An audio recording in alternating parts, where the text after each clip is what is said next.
Today I want to talk about something no one wants to talk about because no one wants to be called that. I mean, honestly, when someone says, "Oh, you're such a victim," how does that feel to you? Pretty bad, right? No, no, no, no, I'm not a victim. This is like a big insult. But in the end, isn't it true that we often feel like victims? Victims of the circumstances we are in, or victims of the traffic, or victims of the politics, victims of the environment, victims of our relationships. So being in a victim mode is actually much more common than we may want to admit. Now, there are two reactions to the word victim. One is the reaction of, no, no, no, I'm not that person.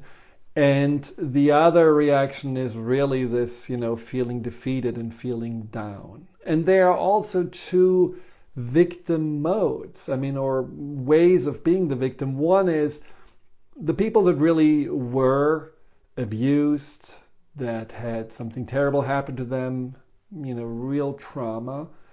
That's maybe something you could call the real victim. And then there is the victim that is more the imagined victim, which probably most of us are falling into. This is where we do feel that life is against us, that, whatever happened is the worst thing ever.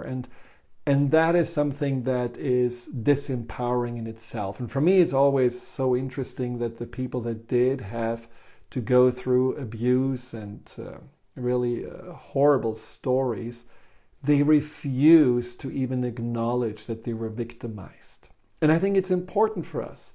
It's important for us to tell ourselves the truth. Yes, I do feel I was victimized. I do feel there was a perpetrator. I do feel this was not right. There is nothing wrong with that. And I think we were skipping the step of honoring that we were the victims of someone's actions or the victims of our circumstances. If we don't honor this, we are kind of skipping beyond that healing process, the healing of those wounds that were caused by our past. But this does not mean that we have to be defined by what happened to us and that we have to continue to live in that victim mode. And this is what I want to talk about today. How do we get out of it? How can we no longer get stuck? And how do we even know that we are in that victim mode in the first place? So that's something where I found for myself pretty interesting to look at what are the signs that we are in victim mode. And one of the signs is that we do feel that whatever is happening, whether it's the people we are living with or working with, or the finances, or the government, or the weather, or traffic, that makes us feel small and makes us feel powerless. This is bigger than we are. And then we say to ourselves, well, I can't change this. Oh, it's impossible. Or I'm too old, or I have no options. And that is a classic living in that victim mode, in this idea of feeling powerless. And then the other one is when we are stuck in the past. So that's another sign of you getting into this victim pattern, thinking about the past and beating the drum about the past and assuming that the past is going to repeat itself. Let's say you get fired from a job and you just already know that the next job is going to fire you as well, so you don't even look for another employment. Or you had some bad breakup and you simply cannot let go of that person, and you think about them and you are looking at their social medias, and so the past is all that is there. And unfortunately, when you're in a victim mode, the past also becomes very fluid and it's changing. And I saw so many people that have been going through really bad breakups, and then the past is shifting. First, they feel like this was a really bad person and it was really unjust what happened. But then it changes to, well, this was actually the best person ever. And how could I lose this person? And it's all my fault. And this is another sign that you're in the victim mode, that you're actually victimizing yourself, that you're blaming yourself, that you're living in shame, that you're taking all the responsibility for what happened and letting everyone else off the hook. That is where this victimization, this being victimized, is turning against yourself. Another way that you know that you're a victim or getting into the victim mindset is that you justify your misery. So you're really not feeling great. You're feeling like, everything is unfair. And then there are these nice people that want to help you. They say, hey, what about this? And you could also see it from that perspective. And maybe there is a way for you to get help. And you get more and more frustrated with them. You put your heels in and you say, no, I think you don't understand me. You don't see how bad I feel. You just want me to change and I cannot change. And then you really are more arguing to keep the pain and to hold on to whatever you're feeling than to change it. And again, that is something where the victim inside of you wants to rather be in that place than to get any help to get beyond it. And this is also, like I said before, where you unfortunately, when you argue and justify this misery, you do everything you can to keep it alive, to keep it going. You're not cleaning your house, you're not eating well, you're not really, focusing on not going to that person, to that past, to that pain in that moment because it doesn't really have to consume everything.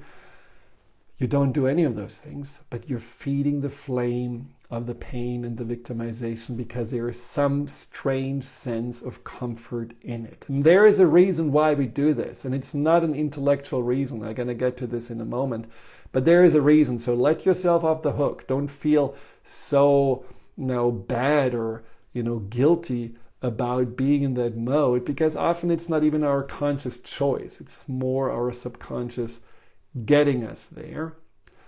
You can also see that you're in the victim mode when you are feeling victimized by your body and by your feelings. When your anxiety becomes the perpetrator and you are condemning those emotions as the ones that hold you hostage or make you small or make you feel miserable, and you're battling with yourself, or you're looking in the mirror and you're seeing only this aging person whose gravity is just, making everything sag and look bad, and all these horrible things that we are saying to ourselves, where we are feeling powerless, where we are feeling like trapped in ourselves.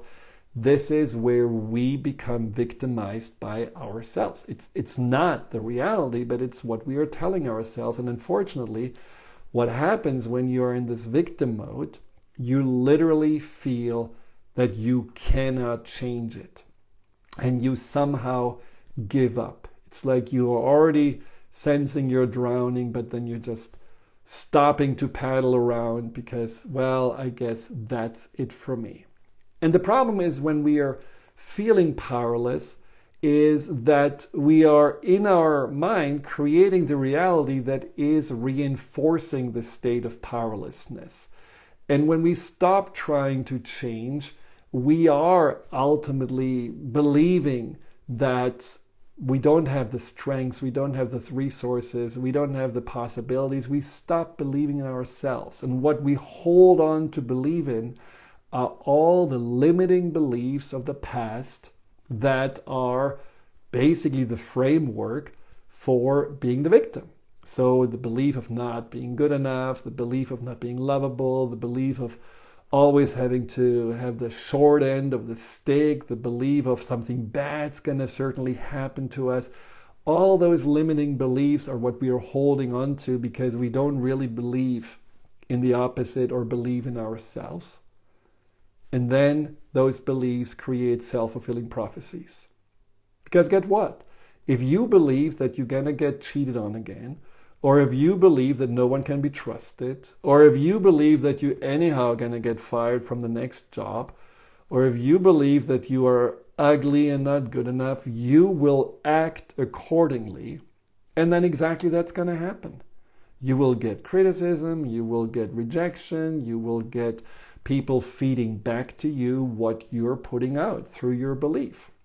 And then, of course, we get this reinforcement inside of us that says, see, I know it, life sucks, and I am not supposed to be here. And that is, the ultimate downfall of being in the victim mode. Now, why do we do this? Obviously, it doesn't feel good, right? I mean, the way I describe it, maybe you can relate to it. Maybe you can see yourself in that victim mode and you haven't even realized that you're in. But why do we do this? It doesn't really make our life safer or enriches it. But from the subconscious perspective, it does serve a purpose. First of all, being in victim mode is basically a sign that the subconscious believes that we have to somehow keep ourselves small and our life predictable and change, getting the hopes up, trying again, feeling like, oh, we can have something different. We can actually, either have a better relationship or change our employment or maybe change our finances, and we get all gung-ho and hope it's going to happen, and only to find out that once again everything gonna just get dashed. That's what the subconscious wants to prevent us from. It's much better to tell ourselves no option, no power, no choice. At least that painful failure will not have to be dealt with. That's one way the subconscious tries to use victim mode to keep us safe. Another way is for us to not get that sense of other people actually having expectations on us. That's a hard one to swallow. But when you're in the chronic victim mode, other people treat you kind of a little bit softer. Maybe they are more careful around you. They don't really have these high ideas and expectations on you. They are usually there for you. They listen to you. They don't want you to do much for them. It feels good. And people that do feel comfortable in that uncomfortable victim mode do admit that they just want to be taken care of. They just want someone to listen. They just want someone to show them that they matter, even though that, they ultimately reject all the well-meant advice and support, but that attention feels good. And people that do need this kind of attention by being the victim have a void often inside of them. It's a void of not having had enough care, of not having had enough reassurance, of not feeling important enough. And so by being in that subconscious mode, they get a little bit of that void filled. And that's understandable. But it's not sustainable, because whatever you get doesn't really last. The only way to fill that void is through yourself, and it's through understanding what actually caused that hole in the first place. And the third reason why the subconscious keeps us in victim mode, and that's a really tough one, is because if we would change, we would let the people that hurt us, mistreated us, didn't really give us what we wanted, off the hook. There have been people I worked with that were alcoholics, and they stayed being an alcoholic because they wanted to prove their parents that whatever they were is on them. See, as long as I'm miserable, bitter, no job, no prospects, and hooked on alcohol, you can see that you made a big mistake in how you raised me. And if I would change, and if I would get better, and if I would all of a sudden thrive and be happy, then you, meaning the perpetrator, the parents, would actually think that they did such a good job. Look at this son. I mean, we are so happy and so proud with who he is, and it's all in us. I mean, that doesn't consciously necessarily make sense, but subconsciously there is certainly a debt that we as victims are holding on to, that we are not willing to let go, because someone needs to pay the debt. And if we are all of a sudden getting out of victim mode, we have no reason and no right to ask for this payment. And that unfortunately doesn't really help us at all, because the people that hurt us or that caused that pain, they already moved on. They don't even think about it. They may be not even alive anymore, but we continue to hold ourselves in that pain and hold ourselves back from living the life that we deserve to live. So getting out of victim mode, whether it's victim mode from some more recent things or something way back, is crucial, because it is not anything that is sustainable, and it's certainly not anything that will help us to thrive and have the most fulfilling existence. So what do we do? How do we get out of victim mode? There is one word, and maybe that sounds a little harsh, but the truth is, we have to take responsibility. And what that means basically is that we are realizing that in the end, we are the creators of our reality. We are here responsible, solely responsible, to either live in hope and positivity, or a sense of growth, or in that misery and pain, and in a place where we are playing it small and invisible. That's our choice. And taking responsibility means simply that we are committed. We are committed to our wholeness. We are committed to our well-being, and we are committed to taking care of our thoughts and our feelings and our actions. And we are committed to not defining ourselves by what happened to us or the circumstances we are in, but we are defined by what we do despite of it or because of it. We are committed to continue to learn and grow. Whatever is outside of us and whatever happened to us, that is not something that's in our control. But we can always make that choice to say, who do we want to be now? Do we want to be this imprint of that, what we feel we didn't really have any power or control over? Or do we want to be the ones that realize what that did to us is something that we now can take responsibility to heal, to grow from, to fix, to give to ourselves what we never got from others, whatever that means for you. And there are these 5 principles that I want to just introduce to you. 5 principles to become that creator of your reality, which is exactly the opposite of being the victim. One is that whatever happened to you or to us does not define us. And that's really important. And I said it before, but it's so often that we, especially when we are children and when we grow up, that we are defining our self-worth by what other people did to us and how they reflected back to us and what they were ultimately doing or not doing for and to us. And those things are imprinted in our subconscious. And the subconscious has this old playbook that says that, people cannot be trusted, or those people need to be avoided and definitely don't get too much attention, and all of those kind of things. And you let yourself be defined by that. I had a client who was bullied when he was 15 years old.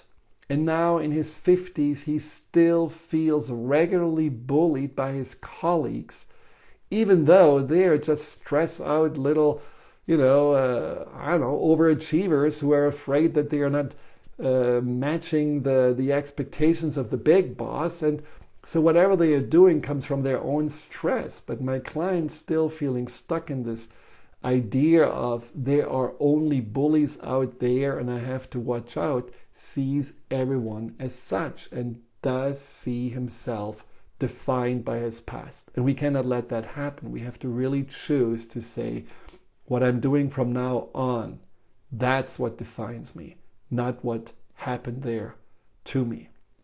Also, second one, reality is relative. And what that basically means is that we are all making it up. Let's face it, we all do create our own reality. You know, I had a friend here on the weekend, and you know, she comes from rainy Germany. She really feels like the summer was stolen away. We are sitting here in the heat. It's blue sky, all nice. But looking through her eyes on my life and looking through my eyes, it's very different. My reality, the way I saw it before she came, was pretty much like, okay, I need to do this, I need to fix that fence, I need to clean this pond, I need to take care of these horses. And it was all about, you know, what needs to be done. And she looks at this reality and says, oh my God, it's so beautiful, it's so green, it's so this. So it was wonderful for me to look at my environment through her eyes and see like, oh, that's actually a much nicer view. That feels actually much better. Let's take that for the weekend. Same reality, completely different perspective. And so when someone has seen you as something not lovable, not worthy, when someone felt like they needed to break up or fire you, when someone ignores you, it does say nothing about you, because they have their own filter system, their own belief system, their own stories, their own distortions. It is literally that we are pretty much aware of less than 1% of what's going on in our lives. And so whatever we are distorting or cutting out or ignoring is all about us, and it's all about others. So that's why reality is relative. And we can choose to change our reality by choosing the filter system. And just like I chose on the weekend to see the beauty, maybe you can choose also to see the beauty in yourself and to see your options and your possibility and not only the limitations. The third one is that in order to step out of the shadow of the past, you have to see your own light. And what that means is that you become curious again, that you really think about that you are full of unlimited potential, treasures, gifts, strength that you may have not really discovered yet. I am always amazed to see that certain things that I didn't know that I can do or that actually I'm interested in all of a sudden pop up. You don't even have to necessarily dig in and unearth all that is inside of you. Sometimes it just wants to emerge like a little plant.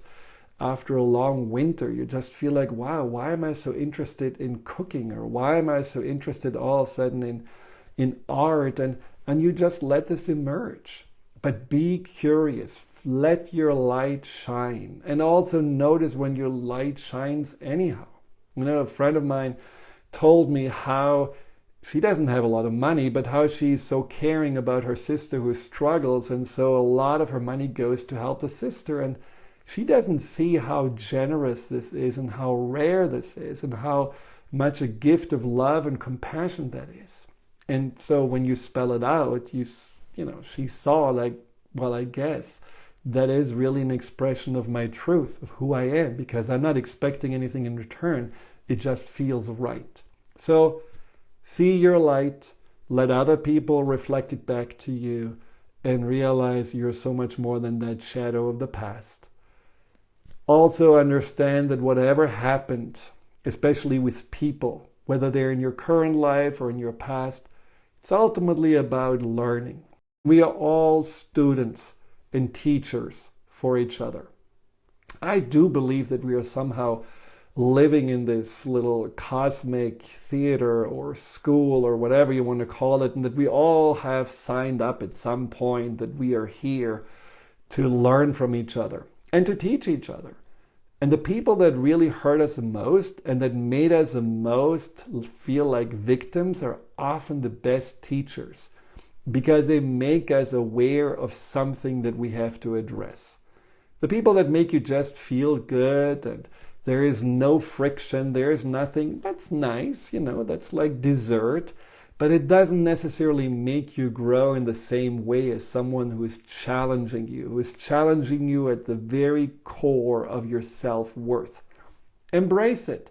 Embrace it and ask yourself, what is there for me to learn? Maybe there is something to learn from this person in regards to forgiveness or compassion or, being more self-aware. There are a lot of things we can look into, especially when we're taking a little bit of time with this idea of teaching and learning from each other and to each other. And the last one is how to become the creator of your reality is through a very simple sequence of choose your thought, because the thought that you have creates an emotion. It's a thought whether you are feeling like, well, I wonder what I can do today to really avoid this being stuck in traffic and feel like a victim. Maybe I'm going to take the train. Maybe I'm going to go earlier to work. Maybe I'm going to take a different route. That's a thought. And that thought creates an emotion. And that emotion may be positivity or hope or curiosity. And then from that emotion, you take action. And that action then creates, again, an outcome. Maybe you get easier to work, or maybe you just played some nice music while being stuck in traffic, or listened to a good podcast, and then you felt better. And that result feeds back into an emotion. And that emotion, maybe it's satisfaction or a sense of hope or positivity, feeds back into another thought, and you're creating this beautiful loop. And that loop eventually replaces the limiting beliefs of not having power or feeling stuck or being somehow, again, the victim of your life or your circumstances, and it makes you realize, I always have a choice. And even though I cannot control everything, I can adapt, I can respond, I can try, and I can certainly learn. And those loops of daily little change will make you the owner of a new owner's manual that is more about you being the creator, you being the one who is valuing your strengths, is curious about finding out more about yourself, and it's certainly no longer defined by the past. I hope this helped. So if you have any questions about how to get out of victim mode, I know it's a very sensitive topic, please DM me, send a little comment there. You can also reach me at hello@drfriedman.com. If you want to learn more how to go on a deeper level, how to communicate with a subconscious mind to get out of victim mode, check out my book, The Empowerment Solution. Because there is a process described which is called the entanglement process, which really helps you step by step to get the learnings from that teacher that hurt you, and to also see what you have offered as a learning to that person. And then through forgiveness, through this exchange of letting go of the negativity and bringing back your power, you're able to let go of whatever person has made you, or whatever circumstance has made you feel like a victim. And that is also true about yourself. Because I do believe, yes, many people may have made us feel like victims and may have made us believe that we have no choice, but the ones that really hold us hostage in the sense of victimization is ourselves. We are often the worst perpetrators because we hold on to the belief of not having a choice and not being able to make the changes that we deeply want inside. And I tell you, that is not the reality. And thank you so much for tuning in. If you have any kind of topic that you want to talk about more, maybe how to get out of being the pleaser or the procrastination or anything else, maybe you want to learn more about forgiveness, again, send a comment. I'm definitely always happy to talk about those things and help you to feel more empowered and become more the leader of your life. Take care. Hi, Dr. Friedemann here. Thank you for tuning into my YouTube channel. If you're interested in learning more about fear and anxiety, Here you'll find guided meditations, webinars, and interviews with some of the most renowned experts in the field of empowerment. Delve into the over 230 videos and more to come every week.